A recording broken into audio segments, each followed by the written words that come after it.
Secangkir pengharapan untuk mengawali hari ini.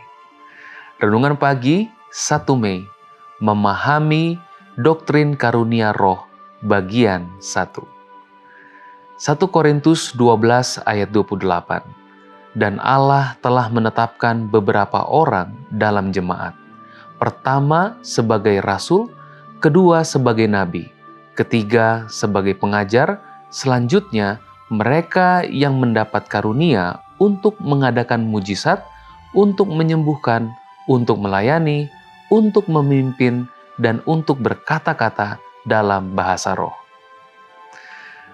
Mengenai pemahaman baru tentang topik pada waktu memulai Sabat pada tahun 1855, kita telah mencatat serangkaian peristiwa yang pasti. 1. Ketidaksepakatan tentang topik tersebut. Kedua, pendalaman Alkitab yang menyeluruh.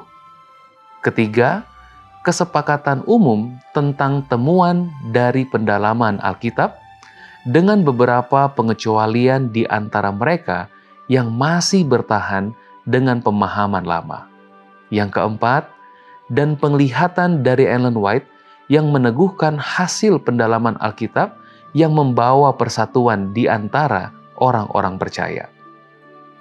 Rangkaian peristiwa itu memunculkan beberapa pemikiran dalam benak kita.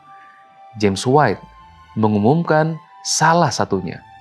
Ia mengatakan pertanyaan yang muncul secara alami adalah jika penglihatan diberikan untuk memperbaiki kesalahan. Lalu, mengapa Ellen White tidak lebih cepat melihat kesalahan soal waktu memulai Sabat pada pukul 6 yang selama ini diyakini?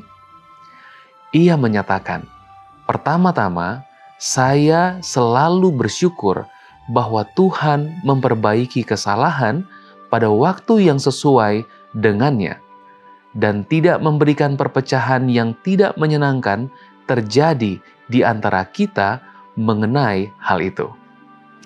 Tampaknya bukanlah keinginan Tuhan untuk mengajar umatnya melalui karunia-karunia roh dalam menjawab pertanyaan-pertanyaan Alkitab sebelum hamba-hambanya menyelidiki firman-Nya dengan tekun. Ketika pertentangan mengenai waktu untuk memulai Sabat, di mana sebagian besar telah mantap dan sebagian yang lain berada dalam bahaya ketidakselarasan dengan jemaat dalam pemahaman ini, maka saat itu adalah waktu yang tepat bagi Allah untuk mengagungkan kebaikan-Nya dalam memberikan karunia roh-Nya untuk menyelesaikan pekerjaan secara tepat. Kitab suci yang kudus diberikan kepada kita sebagai penuntun iman dan tindakan, sehingga kita diperintahkan untuk menyelidikinya. Biarlah karunia-karunia itu memiliki tempat yang tepat di gereja. Tuhan tidak pernah menempatkan karunia roh di garis depan dan memerintahkan kita untuk memandangnya sebagai penuntun di jalan kebenaran dan jalan menuju surga. Firman yang telah ditinggikannya, itulah pemimpin. Kitab suci, Perjanjian Lama dan Perjanjian Baru adalah pelita manusia untuk menerangi jalannya menuju kerajaan. Ikutlah itu, tetapi jika Anda menyimpang dan kebenaran Alkitab dan berada dalam bahaya tersesat, mungkin saja Tuhan akan mengoreksi Anda pada waktu yang dipilihnya dan membawa Anda kembali ke Alkitab. Bersyukurlah kepada Tuhan atas karunia-Nya, termasuk karunia bernubuat melalui Roh Kudus.